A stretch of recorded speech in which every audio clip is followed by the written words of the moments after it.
Nannini Gianna, e vorresti fare la cantautrice? Sì, certo. E che cos'è per te la felicità? Una stanza da qualche parte con un pianoforte. E cos'è che ti fa paura? La pazzia. Tutta quella gente, noi ci siamo persi. Ho fatto il giro dei negozi dischi tutta Milano, non ci sono. Parlami d'amore. Il mio nome su una schifezza di genere te non ce lo metti, caro. Se tutto quello che senti non sai metterlo dentro la musica, non so cosa stiamo facendo qua.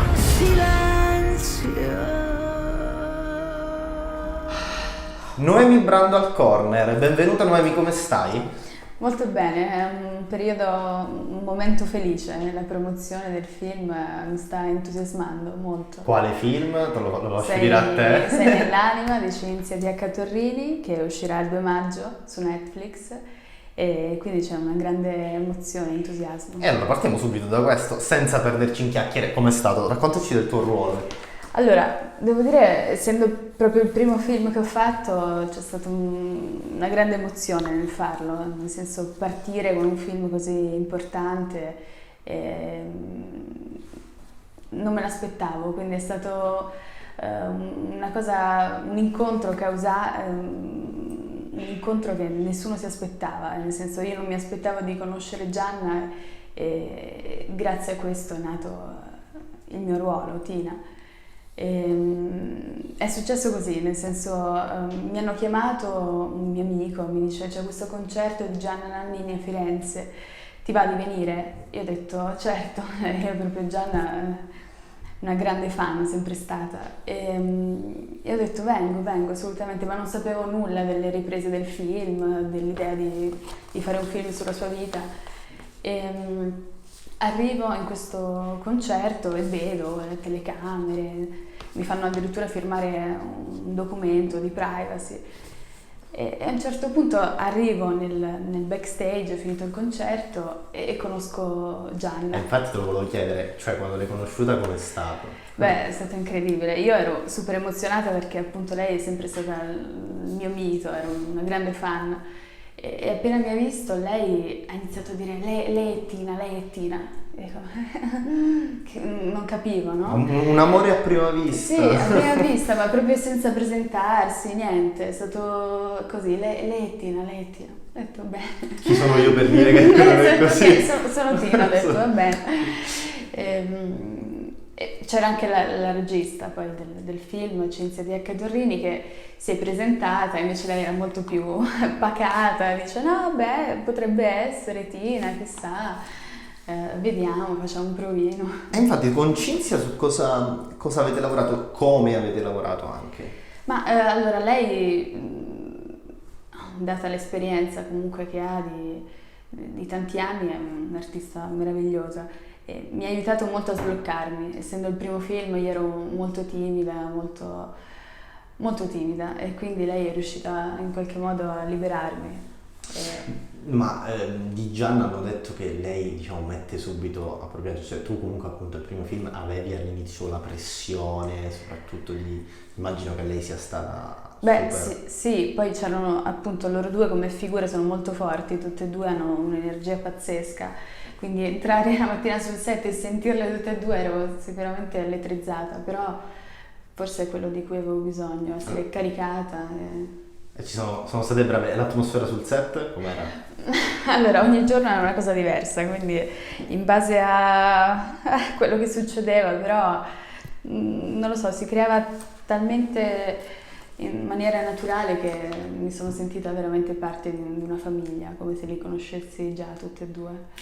Senti, tu da poco ti abbiamo visto anche in Super Sex, una serie che insomma, ha fatto molto parlare di sé. Com'è stato quella invece, quell'esperienza? Beh, totalmente diversa, certo. un'esperienza tosta perché è stata una piccola parte però forte, è una scena iniziale che è molto potente e io me la sono sentita di fare perché anche lì ho avuto molta connessione con tutta la troupe, il regista e mi hanno aiutato molto comunque entrare a bomba così e anche devo dire Borghi è stato d'aiuto.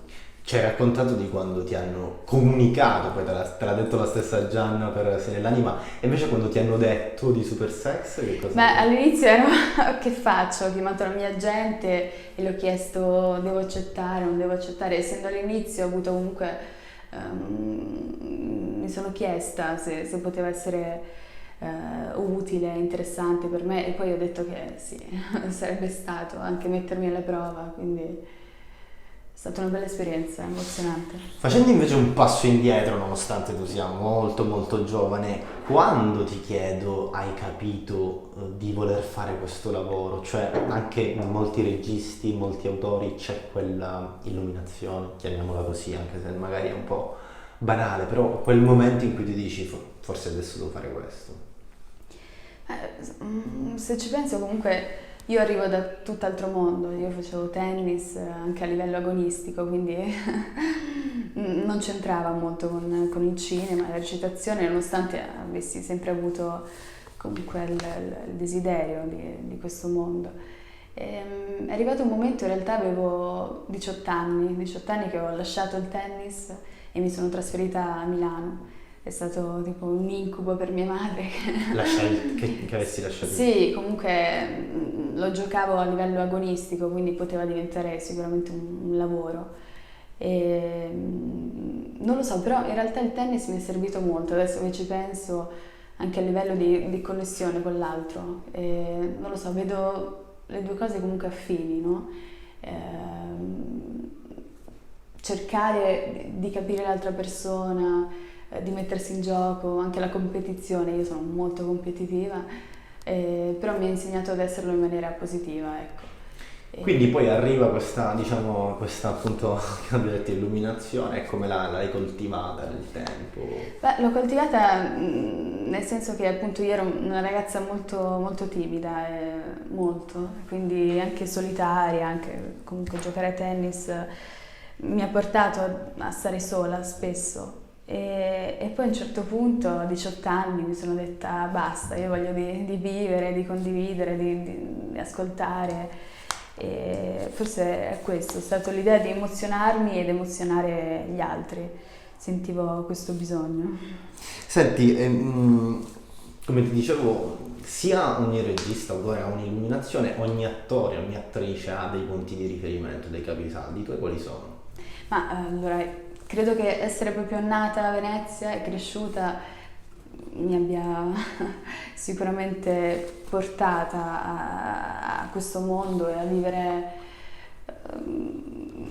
a sentire il cinema. Io tuttora ci torno volentieri a Venezia ed è il mio mondo. E da lì è partito alla fine tutto. Essendo molto solitaria, io stavo praticamente ogni sera a guardare film a casa, andare al cinema, e devo dire l'attrice mia a cui mi sono sempre ispirata è Cate Blanchett, sono innamorata di lei, totalmente. Gli istituti? Tutti. Tra l'altro la conobbi un anno fa a Milano ed ero talmente elettrizzata che non sono riuscita a parlarle. Però... È tornata quella timidezza. Esatto, è tornata dall'etto occidente, però io la stavo cercando di buttare via, invece è tornata. Ogni tanto spunta fuori, vabbè, però è una cosa bella, insomma. Sì. E invece appunto Cate Blanchett, immagino anche ci saranno dei film, no? Ma non suoi per forza, dei film proprio tuoi del cuore, quelli sì. di cui non ci si stanca mai, no? Sì, sicuramente il mio film preferito in assoluto è C'era una volta in America. Ah, beh. Quello proprio è... Quello devo dire, io questa domanda la faccio spesso, perché comunque è bello conoscere i gusti delle persone. E questo è uno dei film che viene sempre più citato. Sì. Dico, è ovvio, È ovvio. Nel senso è un film clamoroso. Però... Certo, però credo che in effetti c'è una spiegazione, perché all'interno di questo film c'è tutto, c'è la narrazione, il thriller, la storia d'amore.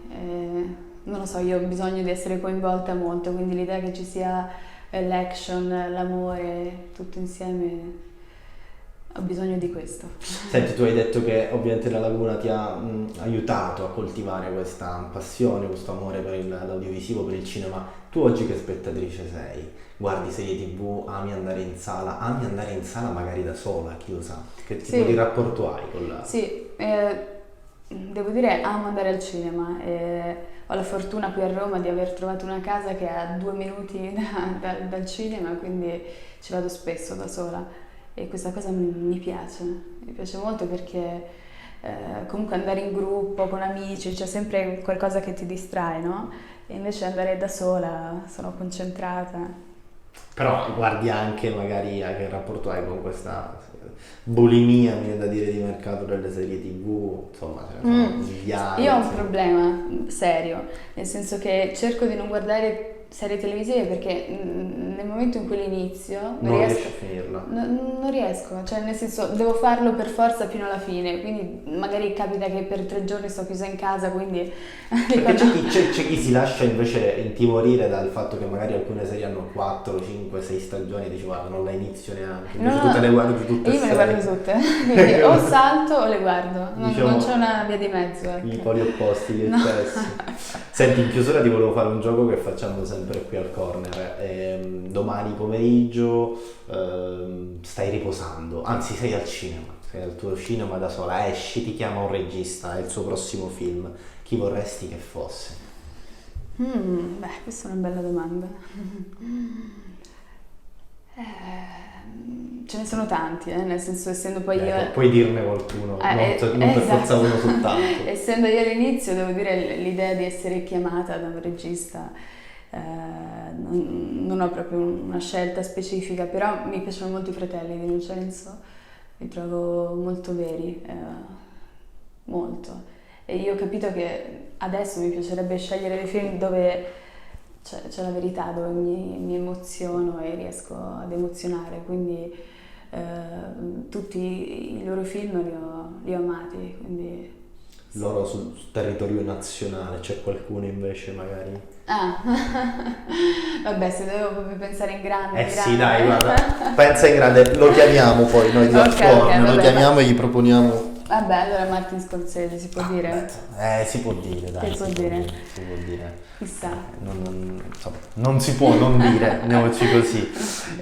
Se ce lo vuoi accennare, se si può accennare, qualche progetto per i prossimi mesi, il prossimo anno? Allora, in questo momento sono vestita così, ho questo look un po' period perché sto andando esattamente tra poco a questo callback per un film che mi piacerebbe molto fare e credo, speriamo. Allora guarda, ci diamo un nuovo appuntamento al corner, speriamo per questo nuovissimo film che non diciamo guarda. No. Noemi Brando al corner, grazie Noemi. Grazie. Grazie mille.